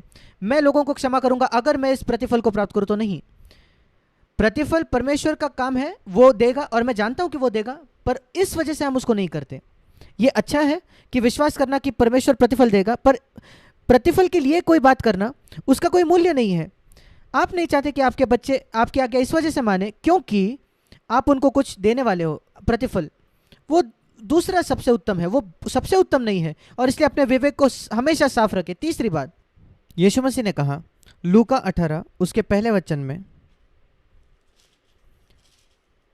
मनुष्य ने नित्य प्रार्थना करनी चाहिए। नित्य प्रार्थना करना, हर समय प्रार्थना करना, और ये फिर एक बार दोहराया गया है दूसरे कुछ वचनों में। मैं आपको दिखाना चाहता हूं, इफिसियों की पत्री उसका 6 अध्याय, शैतान के विरुद्ध खड़े होने के विषय में लिखा है 18 वचन, हर समय और हर प्रकार से आत्मा में प्रार्थना, पवित्र आत्मा में। ये जरूरी नहीं है कि शब्दों से, हम बार बार शब्दों से 24 घंटे बात नहीं कर सकते प्रार्थना में, नहीं। प्रार्थना हमेशा अपने आत्मा में, आपकी आत्मा में, पवित्र आत्मा में, हर समय। और मैं आपको समझाऊंगा ये इसका अर्थ क्या है एक क्षण में। या पहला थिस्सलुनीके उसका 5वां अध्याय और उसका 17 वचन, यहां लिखा है निरंतर प्रार्थना में लगे रहो, हर समय प्रार्थना करो, नित्य प्रार्थना करो, और निरंतर प्रार्थना करो बिना रुके, और आत्मा में हमेशा प्रार्थना करो। जब मैंने इसको पढ़ा, मैंने कई गवाही पढ़ी थी जब मैं जवान मसीह था, जब मैं दूसरे लोगों की बायोग्राफीज पढ़ता था, मसीह लोगों की। मैंने ऐसे लोगों के विषय में पढ़ा है जो हर दिन 2 घंटे प्रार्थना करते थे, या कुछ लोग 4 घंटे प्रार्थना करते थे। कुछ लोग किसी को मिलते नहीं थे, 12 बजे तक, दोपहर तक वो समय प्रभु के साथ बिताते थे। और मैं काम करने वाला व्यक्ति था, मैं नेवी में काम करता था। मैं कहता था मेरे लिए असंभव है, मेरे पास तो काम है करने को। और कभी कभी सुबह 6:30 बजे मैं काम पे जाता था, शिप पे मैं था, जहाज पर मैं ये कैसे कर सकता हूँ? कैसे मैं हर समय प्रार्थना कर सकता हूँ? और कैसे मैं 2 घंटे प्रार्थना कर पाऊंगा, 4 घंटे प्रार्थना कर पाऊंगा? मैं वो सारी गवाही पढ़ के मैं चुनौती नहीं पाता था। मैं ईमानदारी से कहना चाहता हूँ, मैं निराश हो जाता था। और मैंने कहा प्रभु, मैं ईमानदार होना चाहता हूँ, मैं ये नहीं कर सकता। मैंने कहा इसके बजाय कि मैं लोगों की बायोग्राफीज पढूं जो सिर्फ मुझे निराश कर रही है, मैं बाइबल में देखता हूँ बाइबल क्या कहती है। और मैं बाइबल में नहीं पढ़ता हूँ कि पौलुस या पतरस ने 1 घंटा, 2 घंटा, 4 घंटा प्रार्थना की है। वो बताते नहीं उन्होंने कितने समय प्रार्थना की, क्योंकि यीशु मसीह ने कहा जब आप प्रार्थना करते हो किसी को जानने मत दो आपने कितनी प्रार्थना की। फिर कैसे ये लोग घमंड करते, प्रचार करते कि वो 4 घंटे प्रार्थना करते हैं, 2 घंटे। मैं उनका न्याय नहीं कर रहा, मैं बस ये कह रहा हूं कि यीशु मसीह ने कहा जब आप प्रार्थना करते हो किसी को जानने मत दो। भले ही आपने 2 मिनट प्रार्थना करने की हो, किसी को जानने मत दो। आप प्रोत्साहित कर सकते हो लोगों को, ये कहते हो कि मैंने आपके लिए प्रार्थना की, पर यह मत कहिए कि कल मैंने 2 घंटे प्रार्थना में बिताया, आधा घंटा प्रार्थना में बिताया, या मैंने उपवास किया। हम किसी विषय में बात कर सकते हैं काफ़ी भूतकाल में, अगर वो होगा तो दूसरों को चुनौती करने के लिए, पर यह नहीं कि कल मैं उपवास करता था, या 3 दिन मैंने उपवास किया कल, या 3 दिन पहले। ये सिर्फ आदर प्राप्त करना है। और यीशु मसीह ने कहा आपको कोई प्रतिफल उससे नहीं मिलेगा, कोई आपकी प्रार्थना का उत्तर नहीं मिलेगा, उपवास का प्रार्थना नहीं मिलेगा, प्रार्थना उत्तर नहीं मिलेगा। मत्ती 6 में उससे मैं स्वतंत्र हो गया, निराश होने से, दूसरों की गवाही से, जो कई घंटे प्रार्थना करते थे, उनके बायोग्राफीज में लिखा होता था। मैंने जब बाइबल को जाकर देखा, बाइबल में यह नहीं लिखा कि कितना घंटा हमने प्रार्थना करना चाहिए, वहां लिखा है हर समय बिना रुके। फिर कितना समय मुझे प्रार्थना करना है? 24 घंटे, 7 दिन 1 हफ्ते के। और मैंने कहा 24 घंटे 7 दिन में क्या करता हूं? सांस लेना। मैं 24 घंटे दिन में सांस कर लेता हूं। अगर कोई मुझसे कहता बिना रुके सांस लो, मैं कहता अरे क्या मुझे बार बार सांस लेनी पड़ेगी? मैं निराश नहीं होता, मैं कहता हूं हाँ जरूर, अगर मैं श्वास लेना बंद कर दूं तो क्या होगा? हाँ, मर जाओगे। फिर मैंने समझ गया बिना रुके प्रार्थना करने का अर्थ है कि सांस लेना बिना रुके। वो मेरे लिए बोझ नहीं बना। क्या आपको बोझ लगेगा अगर आपको कहीं कहीं बिना रुके सांस लो? नहीं, हम डरते नहीं, हम ये नहीं कहते कि ये तो असंभव है, एक छोटा बच्चा भी कर सकता है। बिना रुके प्रार्थना करो। और मैंने कहा प्रभु आप मुझे प्रार्थना करना सिखाओ, ये नहीं कि जो बायोग्राफीज में लिखा है, पर जैसे बाइबल मुझे सिखाती है। कई बार कई मसीह बायोग्राफीज पढ़ते और वो निराश हो जाते, मैं तो निराश होता था। और मैं फिर एक बार बाइबल के पास आया, बाइबल से मैं कभी निराश नहीं हुआ, क्योंकि वहां आप पढ़ते हो लोगों की खामियां। पौलुस एक बार एक महायाजक पर चिल्ला पड़ा उसके जीवन के अंत में, वो उसको गुस्सा हो गया पर उसने तुरंत माफी मांगी। मैं उससे प्रोत्साहित होता हूं इन बातों से। ये नहीं कि मैं गुस्सा हो करूं, पर हमेशा नहीं होना चाहिए। पर अगर कभी कभार ये हुआ तो हम उसको तुरंत सही बना देते हैं, वो बात है। पर मैंने बाइबल में देखा कि प्रार्थना एक ऐसा है जो बिना रुके मुझे करना है, बिल्कुल सांस लेने जैसा। मैंने कहा प्रभु मेरे प्रार्थना के जीवन को तो ऐसा बना जहां एक निरंतर की एक अचेत अवस्था में, जहां मैं बिना जाने मैं तेरे साथ संगति में हूं। मैं श्वास लेते वक्त मुझे जानकारी नहीं होती मैं सांस ले रहा हूं, सोते वक्त भी। अब मैं इतने दिन से बात कर रहा हूं, इतने देर से मैं सांस ले रहा हूं, पर मैं नहीं जानता कि मैं सांस ले रहा हूं। वो अचानक होता है, अपने आप होता है, पर मैं हर समय सांस लेता हूं। और मैं कहता हूं प्रभु, मैंने पूछा प्रभु से कि प्रभु प्रार्थना क्या है? प्रार्थना एक ये बताना है कि मैं बिल्कुल असहाय तरह पे निर्भर हूं परमेश्वर पर। वही तो प्रार्थना है। जब मैं प्रार्थना करता हूं मैं कह रहा हूं प्रभु मुझे तेरे सहायता की आवश्यकता है, वही प्रार्थना है। खाली हाथों के साथ जाना और कहना प्रभु मुझे तेरी सहायता की आवश्यकता है। मैं स्तुति के विषय में नहीं कर रहा हूं, स्तुति करना अलग है, धन्यवाद देना अलग है। प्रार्थना है कि मैं कहता हूं प्रभु मुझे तेरी सहायता की आवश्यकता है। और मैं कहता हूं मुझे वो 24 घंटे उसके सहायता की आवश्यकता है। 7 दिन जब मैं सो रहा हूं, हर समय मैं एक ऐसा जीवन चाहना चाहता हूं जब मैं हमेशा परमेश्वर पर निर्भर हूं। और जो चित्र मुझे मिलता है जो मेरी सबसे ज्यादा सहायता करता है वो है यूहन्ना 15 में, यूहन्ना 15 और उसका 5वां वचन, जहां लिखा है तुम डालियां हो और मैं दाखलता हूं, मैं पेड़ हूं और तुम डालियां हो। और मैं कहता हूं प्रभु मैं उस डाली के समान बनना चाहता हूं जो एक पेड़ में है। हर समय वो अंदर से पोषक तत्व बहकर आता है उस पेड़ से लेकर उस डाली में, और अचानक अपने आप फल आ जाता है। अगर आप डाली के पास जाकर कहे कैसे तुम इतना अद्भुत सेब तैयार करते हो या आम तैयार करते हो, डाली कहता है मैं कुछ नहीं करता। हम कहेंगे झूठ मत कहो, तुम कुछ नहीं करते। नहीं मैं कुछ नहीं करता, हाँ मैं एक बात करता हूँ, मैं पेड़ में बने रहता हूँ हर समय, और वो जो पोषण के तत्व है उसको अंदर आने देता हूँ। मैं नहीं जानता कैसा, पर फल अपने आप बन जाता है। मैं आपको बताना चाहता हूं जितना अधिक मैंने प्रभु की सेवा की है, और मैं फुल टाइम सेवा में रहा हूं, मसीह सेवा में 54 सालों से, और मैं आपको बताना चाहता हूं कि वो मेरे लिए बड़ा और बड़ा आनंद का समय हुआ है। वो बोरिंग नहीं है, मेरा जीवन बिल्कुल बोरिंग नहीं है। एक भी दिन मेरे जीवन का बोरिंग नहीं होता। नीति वचन 14 और उसके 14 में लिखा है, लिविंग बाइबल भावानुवाद कहता है ईश्वरीय व्यक्ति का जीवन बहुत उत्साही होता है। कुछ बोरिंग नहीं होता एक ईश्वरीय व्यक्ति के जीवन में। और ये एक जीवन है परमेश्वर पर हमेशा नित्य निर्भर होने का। प्रभु मैं अपने आप कुछ नहीं कर सकता, मैं तुझ पर निर्भर होता हूं। अगर मुझे बात करना है तो मैं प्रभु पर निर्भर होता है, मुझे कुछ भी प्रभु के लिए करना है। अगर कोई समस्या एक कलीसिया में सुलझानी है, मैं कहता प्रभु मैं नहीं कर सकता, मैं तुझ पर निर्भर होना चाहता हूँ। ये अद्भुत जीवन है, इसमें कोई तनाव नहीं है। आप एक डाली से पूछिए क्या बड़ा दबाव है हर समय फल उत्पन्न करना? नहीं, ये तो आसान नहीं बात है। मैं सिर्फ पेड़ में बना रहता हूं और उसका पोषण मुझ में बहता है। यही प्रार्थना है। जो डाली है वो पेड़ में, और बार बार वो पोषण उसमें बहता है, हमेशा वो संपर्क में है पेड़ के साथ। ये एक अद्भुत जीवन है जहां यिर्मयाह 17 में लिखा है, एक ऐसा पेड़ जिसके जो जड़ है वो नदी के तरफ जाते हैं और हर समय पानी खींचते हैं। ये दूसरा एक चित्र है हर समय प्रार्थना करने का। यही हमें पहचानना है प्रार्थना के समय। प्रभु तू मुझे ये जीवन सिखा। दूसरे शब्दों में मैं हर समय तुझ पर निर्भर होना चाहता हूं। जब मैं प्रार्थना कर रहा हूं हर समय प्रभु मुझे सहायता चाहिए, यद्यपि मैं मुंह खोल के ना कहूं कि मेरी सहायता है प्रभु, पर मेरा रवैया प्रभु वो देख रहा है। प्रभु मेरे सिर्फ शब्दों को नहीं सुनता, वो मेरे दिल को देखता है, मनोभाव को देखता है, मेरे शब्दों से भी ज्यादा। कई बार लोगों के शब्दों और प्रार्थना बिल्कुल पाखंडी होते हैं, दिखावे के लिए। उदाहरण तौर पर जो हमने गीत में गाया,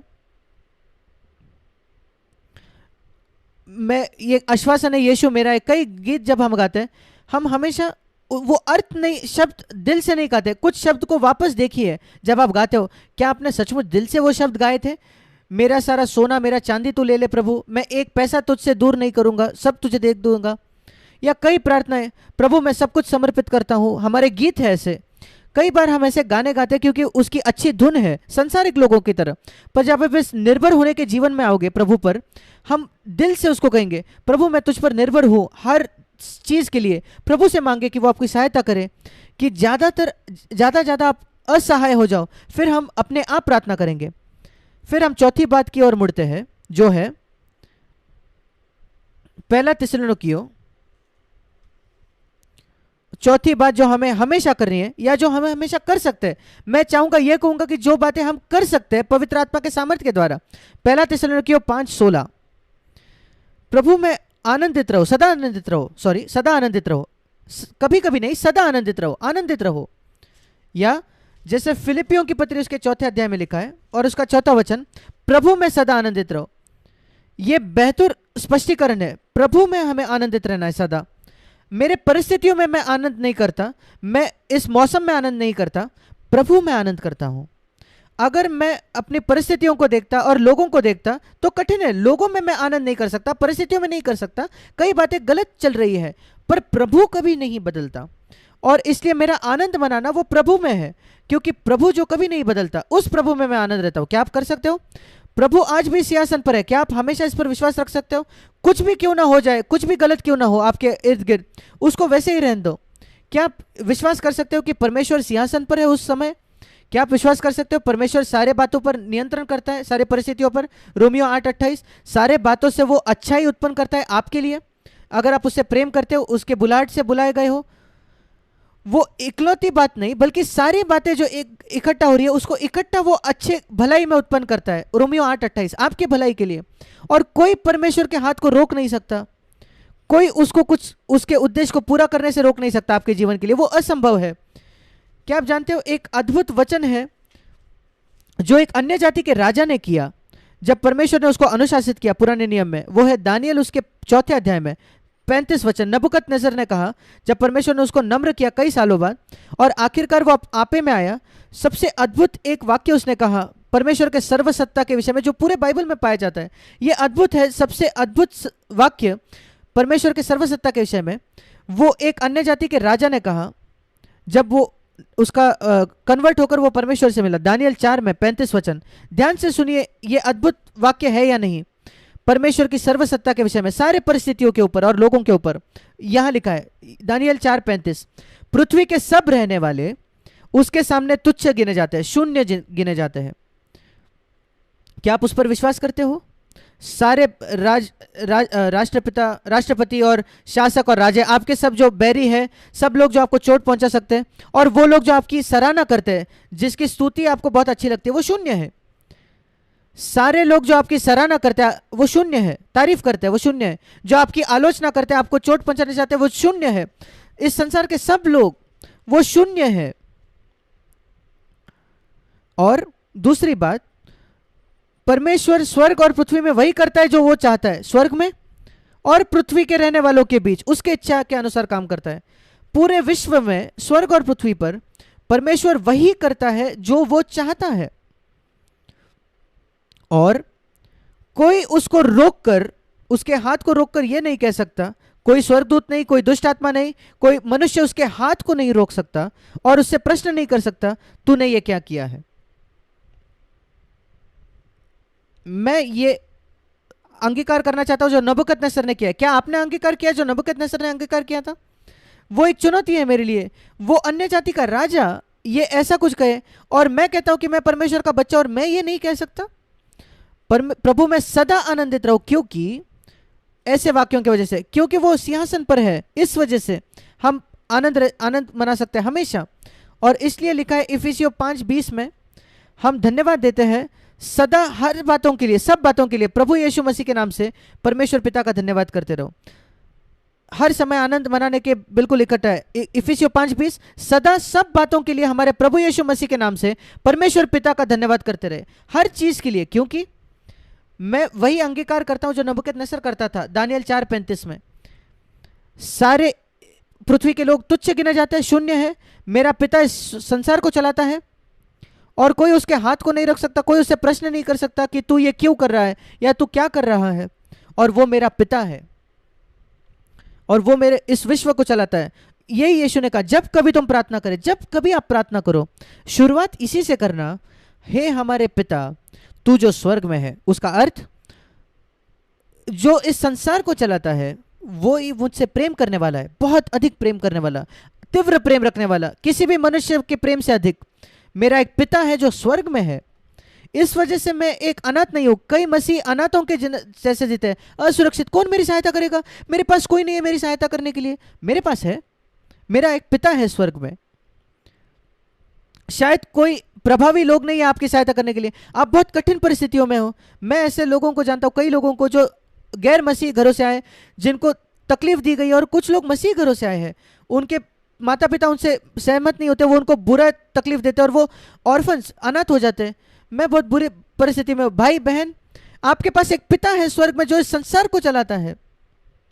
वो किसी का भी हाथ रोक सकता है आपको समस्या देने से, तकलीफ देने से। कोई उसके हाथ को नहीं रोक सकता, को पूछ नहीं सकता आप क्या करें। उसको प्रार्थना करो, उसमें भरोसा करो, धन्यवाद दो उसको, हर समय प्रार्थना करो, हर समय धन्यवाद दो, क्योंकि वो इस संसार को चलाता है। इस वजह से मैं आनंद मना सकता हूं, हमेशा आनंद कर सकता हूं प्रभु में। ऐसा कोई समय नहीं है, मुझे कभी निराश नहीं होना है, दुखी नहीं होना है, एक समय भी, एक क्षण भी। ये सच मेरे जीवन में नहीं था। मेरे मसीह जीवन के शुरुआती दिनों में जब मैं मसीह था, मैं ये बातें नहीं सुनता था। जब मैं आपको स्पष्ट कर रहा हूं, मैं काश किसी ने मुझे ये बात सिखाई होती 61 वर्षों पहले, मेरा जीवन कितना अलग होता। पर मुझे ये चीज़ें सत्य सीखने पड़ती, संघर्ष करके 16 वर्ष मेरे नए जन्म के बाद हार जाता था, ऊपर नीचे। मेरा कोई आत्मिक पिता नहीं था मेरा मार्गदर्शन करने के लिए।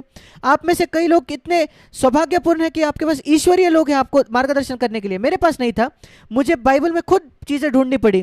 मैं परमेश्वर को धन्यवाद देता हूँ, धीरे धीरे करके कई असफलताओं के बाद परमेश्वर मुझे उस जगह ले आया जिसको हम नई वाचा कहते हैं, कि ये देखने के लिए कि पवित्र आत्मा आया था मेरी सहायता करने के लिए, कि मैं मसीह के जैसे चल पाऊँ थोड़ा थोड़ा करके, और मैं बेहतर हो सकता हूँ हर समय। और कुछ ये जो बातें हैं उसका परिणाम है कि वो जीने का परिणाम है, उस प्रकार जीने का। फिर मैं एक और बात देखते जो हमें हमेशा करनी है, 5वीं बात, अपने आप को मरना हमेशा। ये बहुत आशीषित है, ये दिखने में बहुत अच्छा नहीं दिखता, आनंदित रहो जैसा, और प्रभु को हमेशा अपने सामने रखो वैसा, पर यह सच है, क्योंकि इसी प्रकार हम परमेश्वर को अपने सामने रखते हैं। लूका 9:23, यीशु मसीह ने कहा लूका 9:23 में, यदि कोई भी मेरे पीछे आना चाहे तो अपने आप से इनकार करे और प्रतिदिन अपना क्रूस उठाए और मेरे पीछे चले। हर प्रतिदिन उसे अपने क्रूस को उठाना है। ये एक बार का कोई बात नहीं है, हर दिन। आप जानते हो, कभी आप किसी विवाह में जाते हो और एक बार आपका विवाह होता है, पर आपको वो शादी की वाचा हर दिन रखनी होती है आपके पत्नी के साथ या आपके पति के साथ, नहीं तो आपका अच्छा विवाह नहीं होगा, खुशहाल शादी नहीं होगी। आपके शादी के सर्टिफिकेट से अच्छी शादी की कोई गारंटी नहीं मिलती। मैं मसीह के साथ क्रूसित हो गया, गलातियों 2:20 में लिखा है, पर मुझे उस सच्चाई को हर दिन अपने जीवन में उठानी है। मेरा स्वयं को सिंहासन पर से हर दिन मुझे उतार फेंकना है। वही अर्थ है कि उस क्रूस को उठाकर अपने आप से इनकार करना। अपने आप का इनकार करना का मतलब है उस स्वयं को सिंहासन से उतारकर मार देना है और मसीह अकेले को सिंहासन पर बैठकर राज करने देना। वो मुझे चुनाव करना है लूक 9:23 के अनुसार प्रतिदिन, हर दिन। वो है मेरे उद्धार का काम, बाहर काम करना, जो परमेश्वर मेरे अंदर काम करता है, जो हमने फिलिपियो 2 में पढ़ा थोड़े समय पहले। और ये जब वो कहता है हर दिन, उसका मतलब है हमेशा, क्योंकि पौलुस कहता है 2 कुरिन्थियों 4 में, देखिए वो कैसे इसको समझाता है अपने वचन से, अपने जीवन से। 2 कुरिन्थियों 4 और उसका 10वां वचन, हमेशा, सर्वदा। 2 कुरिन्थियों 4:10, हम यीशु की मृत्यु को अपने देह में हर समय लिए फिरते हैं। यीशु का मरना, मृत्यु, यीशु की मृत्यु क्या है? उसका क्रूस पर मरना नहीं, क्योंकि मैं उसके साथ शारीरिक तौर पर क्रूस नहीं हुआ, पर एक दूसरा मरना था जो हर दिन 33.5 वर्ष यीशु का था इस पृथ्वी पर। इस वजह से उसने कहा अगर कोई मेरे पीछे आना चाहे उसको अपना क्रूस उठाकर प्रतिदिन मेरे पीछे आने दो। इस दूसरे शब्दों में, वही मार्ग पे आओ जो मैं चला। वो ये नहीं कह रहा जो उसने नहीं किया। अगर उसने, वो कहता कि मुझे क्रूस नहीं उठाना पड़ा पर तुम्हें उठाना पड़ेगा, नहीं। अगर कोई मेरे पीछे आना चाहता है, दूसरे शब्दों में अगर कोई मेरे पच्चिनों पर चलना चाहता है, 33.5 वर्ष जो मेरे पच्चिन थे, एक ही तरीका है, अपने आप को नहीं कहो और मुझे हाँ कहो। जैसे मिलिट्री में हम कहते हैं लेफ्ट राइट, दाएं बाएं, बाएं दाएं। यीशु कहता है वैसे ही आपको भी चलना है, अपने आप को नहीं मुझे हाँ, अपने आप को नहीं मुझे हाँ, मसीह को हाँ। वो लेफ्ट राइट है मसीह जीवन का। हमेशा हमेशा मसीह की मृत्यु, वही मसीह की मृत्यु 2 कुरिन्थियों 4:10 जो मसीह के पास था, अपने हर दिन पृथ्वी के जीवन के मसीह के पास। क्योंकि अगर मैं उस मार्ग से जाऊं तो यीशु का जीवन भी हमारी देह में प्रकट होगा। सिर्फ अंदरूनी नहीं, ये नहीं कि मसीह मुझ में जिएगा, वो प्रकट होगा। वो ज्योति मुझ मेरे द्वारा चमकेगी। यीशु मसीह का जीवन, यीशु मसीह का जीवन वो मेरे द्वारा, मेरे बातचीत में प्रकट होगा। कैसे मैं लोगों की ओर देखता हूं, कैसे मैं लोगों से बात करता हूं, कैसे मैं लोगों से बर्ताव करता हूं, वो हमेशा यीशु मसीह का जीवन होगा। अगर मैं यीशु मसीह की मृत्यु को चुनूं तो हर दिन, हमेशा, सर्वदा, प्रभु, जैसे मैंने कहा शुरुआत में, वो सचेत अवस्था में करना होता है, पर कुछ दिनों बाद वो अपने आप हो जाएगा अचेत तरीके से। जब कोई परिस्थिति आएगी मैं कहूँगा नहीं, मैं उसके लिए मर चुका हूँ। कोई मुझे अपमान करता है, कोई आपका अपमान करता है, शुरुआत में एक संघर्ष है, अरे मुझे उससे प्रेम करना है, पर मैं कहना चाहता हूँ कुछ समय बाद एक मरा हुआ व्यक्ति क्या करता है अगर कोई उसको अपमानित करे? कोई प्रतिक्रिया नहीं। पर यहां एक प्रतिक्रिया है, यीशु मसीह का जीवन प्रतिक्रिया देता है और हम उससे प्रेम कर सकते हैं। क्या आपको याद है जब यीशु मसीह को लोग ने बिलजेबुल कहा, शैतान का अधिपति, मत्ती 12 में यीशु मसीह ने कहा, क्या आपने मनुष्य के पुत्र के खिलाफ कहा, आपकी क्षमा होती है। मत्ती 12 के दूसरे अध्याय में आप पढ़ते हो, उसके आगे पढ़ते हो। यीशु मसीह का जीवन हमेशा क्षमा करने के लिए तत्पर है, सारे अपमानों को नजरअंदाज करने के लिए जो लोग हमें करते हैं, हमेशा हमेशा हमेशा। और मैं फिर एक बार कहना चाहता हूँ, यह हमेशा आएगा बार बार उसका अभ्यास करने से, पवित्र आत्मा के द्वारा। पवित्र आत्मा की बात मानते रहे, कुछ समय बाद जैसे सांस लेना आपके लिए अपने आप होता है अचेत अवस्था में, बिना जाने 24 घंटे आप करते हो, ये सारी बातें आपके जीवन में 24 घंटे की बातें बन जाएगी, सच्चाई बन जाएंगी, वास्तविकता, पवित्र आत्मा के द्वारा। और फिर एक और छठी बात, कुलोसियों की पत्री और उसका 4 अध्याय 6 वचन, कुलोसियों 4:6, तुम्हारा वचन सदा अनुग्रह सहित, क्या ही उसका जरूरत है इसके लिए, मसीहों इतना पाप करते अपने जबान से, वचन अनुग्रह से बात करो हमेशा। छठी बात, यह नहीं कि काफी समय, अनुग्रह से सदा बात करने का क्या मतलब है? ये नमक के तरह है, कोलोसियों 4:6 में लिखा है। हम जानते हैं कितना नमक से स्वाद आता है भोजन में, और जैसे ही आप एक चम्मच आपका भोजन का मुंह में डालते हो, आप तुरंत जान जाते हो उसमें नमक है या नहीं, तुरंत। और नमक से वास्तविकता में स्वाद आती है। हमारा भोजन इस वजह से स्वादिष्ट है, नमक की वजह से। और वो कहता है कि आपका वचन, बातचीत वैसा होना चाहिए कि कुछ शब्द भी जो आप कहते हो, लोग तुरंत उससे ये जान पाएंगे अनुग्रह। अनुग्रह का ये मतलब नहीं कि बहुत धीरे धीमे आवाज में प्रेम की बातें मनुष्य के जैसे, नहीं। अनुग्रह बहुत कभी कभी कठोर होता है, वो स्थिर होता है, वो प्रेम भी करता है। एक अनुग्रह करने वाला पिता हमें अनुशासित करता है, जैसे एक अच्छा पिता इस संसार का करेगा। जब हम बिगड़ जाते हैं तब अनुग्रह हमें सुधारता भी है और प्रोत्साहित भी करता है। सिर्फ प्रोत्साहन नहीं, सुधार भी। हाँ, भविष्यवाणी का मतलब है लोगों को चुनौती देना और उनको प्रोत्साहन करना। अनुग्रह का अर्थ ये नहीं कि वो सिर्फ हमें सुधारता है, सिर्फ हमें प्रोत्साहित नहीं करता, वो हमें सुधारता भी है। और हमारे शब्द जो हमें प्रोत्साहित कर सकते हैं, और शब्द जो हमें चुनौती दे सकते हैं, और शब्द जो लोगों को आशीषित कर सकते हैं एक ना एक तरीके से, ताकि हम ये जाने कैसे उचित रीति से हम उत्तर दें हर मनुष्य को। मतलब परमेश्वर आपको बुद्धिमान देते हैं, कैसे हर एक व्यक्ति से आप बात करोगे जिससे आप मिलते हो, क्या उत्तर मुझे देना है। मैं इससे इतना चुनौती पाता हूं जब मैं सुसमाचार को पढ़ता हूं। लोग यीशु के पास आकर कहते थे और उसके पास उत्तर होता था, क्या हमें कैसर को कर देना है? वो कहता है एक सिक्का दिखाओ, किसका सिर है? सीसर का। जो कैसर का कैसर को दो, परमेश्वर का परमेश्वर को दो। क्या जवाब है?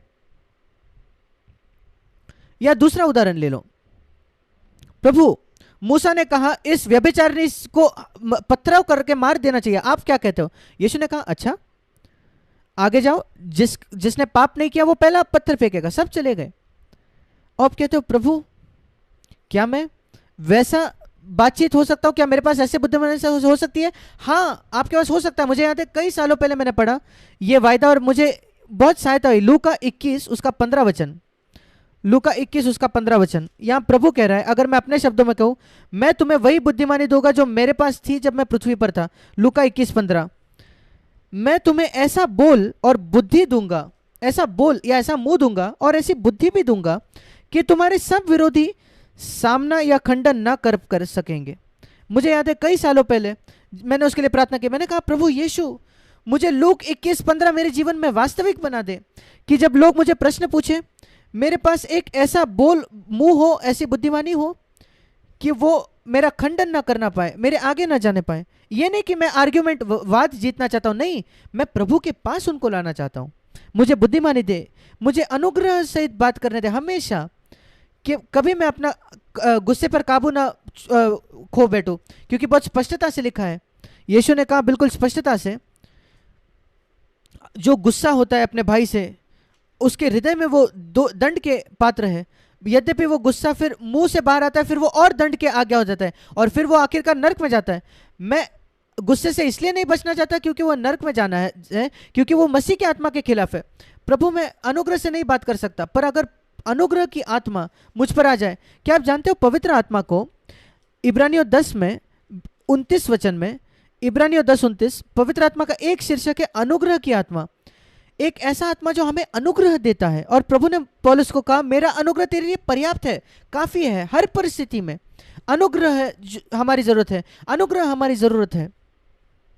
इस संसार के लोग कहते हैं पैसा आपकी जरूरत है, मैं कहता हूं नहीं, अनुग्रह हमारी जरूरत है। परमेश्वर हमें पर्याप्त पैसा देगा जीने के लिए, हमको लखपति होने की कोई आवश्यकता नहीं। अनुग्रह हमारी जरूरत है, और अनुग्रह हमारी विशेषकर घर पर बातचीत में जरूरत है, विशेषकर घर में। और मैं आपको कुछ बताना चाहता हूं, अगर आप उसके लिए पुकारो तो परमेश्वर आपको वो देगा। मैं आपको ये वचन देना चाहता हूं, यिर्मयाह इस संबंध में, यिर्मयाह 29 उसका 13 वचन मेरा पसंदीदार वचन है। यिर्मयाह 29:13, प्रभु कहता है तुम मुझे ढूंढोगे और पाओगे जब अपने संपूर्ण मन से तुम मेरे पास आओगे। जब आप इतने तीव्र और डेस्परेट हो गए हो कि आपका बातचीत हमेशा अनुग्रह होना चाहिए, प्रभु मैं फिर गिर गया, प्रभु मैं फिर गिर गया, मेरी सहायता कर, मैं आज भी गिर गया, प्रभु मुझे क्षमा कर, मैं फिर गिर गया हूं। मैं आपको बताना चाहता हूं, एक दिन आएगा आपके जीवन में जब आपके बातचीत में हमेशा सदा अनुग्रह होगा। वो स्थिर होगा, कठोर होगा, पर उसमें अनुग्रह होगा। और फिर आखिरी बात, 1 कुरिन्थियों 15 अध्याय और उसका 58 वचन, 1 कुरिन्थियों 15:58 वचन, यहां लिखा है, हे मेरे प्रिय भाइयों, इसलिए दृढ़ और अटल रहो, अटल रहो प्रभु के काम, उस मसीह जो चट्टान है उस पर अटल रहो, हमेशा प्रभु के काम में सर्वदा बढ़ते जाओ, प्रभु को हर समय सेवा करते जाओ, हमेशा प्रभु के लिए कुछ करने की कोशिश, जहां कहीं भी आप हो, कहिए प्रभु मैं आपके लिए कुछ करना चाहता हूं, यहां मेरे ऑफिस में, मेरे घर में, जब मैं मेरे अधर्मी रिश्तेदारों को मिलता हूं, हमेशा प्रभु के काम में सर्वदा। इसका यह मतलब नहीं प्रचार करना, नहीं, प्रभु के काम में सर्वदा बढ़ते जाना मतलब किसी की जरूरतमंद की सहायता करना। और वो एक दरवाजा खोलेगा कि आप किसी के साथ शायद अगले हफ्ते सुसमाचार प्रचार करो या 6 महीने बाद, और इसलिए हमेशा प्रचार प्रचार प्रचार नहीं, बिल्कुल नहीं। प्रभु के काम में सर्वदा बढ़ते जाओ। प्रभु का काम है, यीशु मसीह ने क्या किया उसके जीवन भर, मुझे ये शब्द बहुत पसंद है, प्रेरितों के काम उसके 10वें अध्याय में, माफ करना, प्रेरितों 10, मुझे बहुत पसंद वचन है ये। मसीह यीशु ने क्या किया जीवन भर, प्रेरितों 10:38, प्रेरितों 10:38, यीशु नासरी, पवित्र आत्मा ने उसको पवित्र आत्मा और सामर्थ से अभिषेक किया। उसने अन्य भाषा में नहीं बात किया। क्या आप जानते हो यीशु ने अन्य भाषा में बात नहीं किया? वो इतना सिद्ध संपर्क में था पिता के साथ, उसको जरूरत नहीं थी अन्य भाषा की, पर वो भलाई करता और सबको शैतान के सताए हुए थे उनको छुड़ाते फिरता, अच्छा करता। पवित्र आत्मा की भरपूरी और यीशु मसीह के सामर्थ में वो जाकर भलाई करते रहा। और अगर वो एक सेवकाई भी दे तो आप लोगों को शैतान के चंगुल से छुड़ा पाओगे सामर्थ से। और मैं कहता हूं यही आपकी आवश्यकता है, प्रभु मुझे पवित्र आत्मा से भर दे ताकि मैं जाकर भलाई करूं, अच्छाई करूं। वो है प्रभु के काम में सर्वदा बढ़ते जाना। आप यीशु से बेहतर नहीं कर सकता। वो पवित्र आत्मा से भर गया और वो जाकर भलाई करने लगा। क्या ही अद्भुत काम है कि अगर ये आपके टूमस्टोन पर लिखा जाए, आप कब्र पर लिखा जाए, ये जाकर भलाई करते रहा। उसके हर दिन वो जाकर भलाई करते रहे, हर किसी जिसको वो मिलती थी। ये यीशु के साथ था जब वो पवित्र आत्मा से भर गया। वो हमेशा भलाई करने की कोशिश करता था किसी ना किसी को, और जहां लोग शैतान के सताए हुए थे पवित्र आत्मा के सामने से वो छुड़ाता था। और वो हमारे साथ भी होगा जो सेवकाई प्रभु हमको बुलाता है उसमें। ये अद्भुत है, हमेशा प्रभु के काम में बढ़ते जाना। और इसलिए मैं ये सारे बातों को फिर एक बार दोहराता हूं फटाफट। सबसे पहली बात, प्रभु को सर्वदा अपने सामने रखना, सर्वदा हर समय परमेश्वर की उपस्थिति में जीने की कोशिश करना। दूसरी बात, एक अच्छा विवेक रखना, और वो प्रेरितों 2:25 में है। दूसरी बात, एक अच्छा विवेक रखना हमेशा सर्वदा, प्रेरित 24:16। तीसरी बात, नित्य प्रार्थना करना, सर्वदा प्रार्थना करना, इफिसियों 6:18 और लूका 18:1 और पहला थिस्सलुनीकियों 5:17। और चौथी बात, प्रभु में आनंदित रहो, फिलिपियो 4:4, पहला थिस्सलुनीकियों 5:16 और इफिसियों 5:20। अपने आप को हर दिन मरना, दूसरा कुरिन्थियों 4:10 और लूका 9:23। छठे बात, अनुग्रह से हमेशा बात करना, सर्वदा बात करना, कुलुसियों की पत्री 4 उसका 6वां वचन। और सातवीं बात, प्रभु को काम में सर्वदा बढ़ते जाना पूर्ण हृदय से हमेशा, पहला कुरिन्थियों 15 उसका 58। और अंत में मैं बताना चाहता हूं, अगर आप ऐसे जीना चाहो तो इफिसियों की पत्री उसका 5:18, हमें पवित्र आत्मा से हमेशा भरना है। इफिसियों 5:18 उसका असली भाषांतर ये, सही भाषांतर ये कि पवित्र आत्मा से भरते भरते जाओ। ये नहीं कि पवित्र आत्मा से एक बार भर जाना है।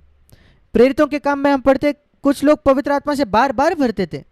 पतरस के उदाहरण के तौर पर पवित्र आत्मा से भरते जाओ सर्वदा। इफिसियों 5:20 का अर्थ है पवित्र आत्मा से भरते भरते जाओ। दूसरे शब्दों में मुझे सर्वदा पवित्र आत्मा से भरने की आवश्यकता है। ये एक नदी के जैसे जो बार बार बहती है, बहते ही रहती है। ऐसे नहीं कि एक अच्छा अनुभव होता है परमेश्वर के साथ दूसरे दिन, नहीं, वो नदी हमेशा बहती है। देखिए एक नदी को चुपचाप बहती होती है कि बिना किसी आवाज के, और लोगों को आशीषित करते बहती है, लोगों की प्यास बुझाती है, हजारों लोगों की। क्या ये अद्भुत नहीं है? यीशु मसीह ने कहा अगर आप प्यास करो उस जीवन का, यूहन्ना 7:37 से 29, अगर आप ऐसे जीवन की प्यास रखो, प्रभु मैं इस जीवन की प्यास रखता हूं जहां मैं हमेशा प्रार्थना कर सकूं, अच्छा विवेक रख सकूं सर्वदा, तेरे सामने चीज को सर्वदा, अपने आप को मार सकूं सर्वदा, सर्वदा आनंद कर सकूं, अनुग्रह से बात कर सकूं सर्वदा, दिल से तेरी सेवा कर सकूं। मैं करता हूं कि प्रभु मैं प्यास करता हूं। यीशु कहता है अगर कोई प्यासा है तो मेरे पास आए और विश्वास करे। मेरी प्यास और विश्वास, उसके अंदरूनी भाग से, उसके अंदर से, हृदय से जीवन जल की नदियां बह निकलेंगी। यूहन्ना 7:37 से 39, ये उसने पवित्र आत्मा के विषय में कहा। ये मार्ग है मेरे भाई और बहनों, और मैं आपको बताना चाहता हूं यीशु मसीह के नाम से ये जीवन संभव है आपके लिए, आपके लिए, उस दूसरे व्यक्ति के लिए नहीं, आपके लिए। ये मत कहना कि उसको मिल गया या भाई जैक आपके लिए नहीं। मैं एक पापी हूं, अनुग्रह से बचाया गया, उद्धार पाया गया। मेरे जीवन के अंत तक कहूंगा सिर्फ एक पापी अनुग्रह के द्वारा उद्धार पाया, और वो अनुग्रह पवित्र आत्मा ने मेरे जीवन में लाया। उसने मेरे जीवन को पूरी तरीके से बदल दिया, और वो आपके जीवन को बदल सकता है। मैं आप में से किसी से भी बेहतर नहीं हूं। एक आदम का बेटा जिसको परमेश्वर ने गड्ढे से छुड़ाया, उसके लहू से साफ किया, शुद्ध किया, और मुझे उसके पवित्र आत्मा को दे दिया और मेरे जीवन को बदल दिया, और मेरी सहायता की दूसरों के आशीष करने के लिए। प्रार्थना करता हूं कि आपके जीवन में भी ये सच हो। मेरा प्रार्थना है कि आप में से हर एक के लिए ये सच हो जो मुझे सुन रहे हैं, यीशु मसीह के नाम से, आमीन।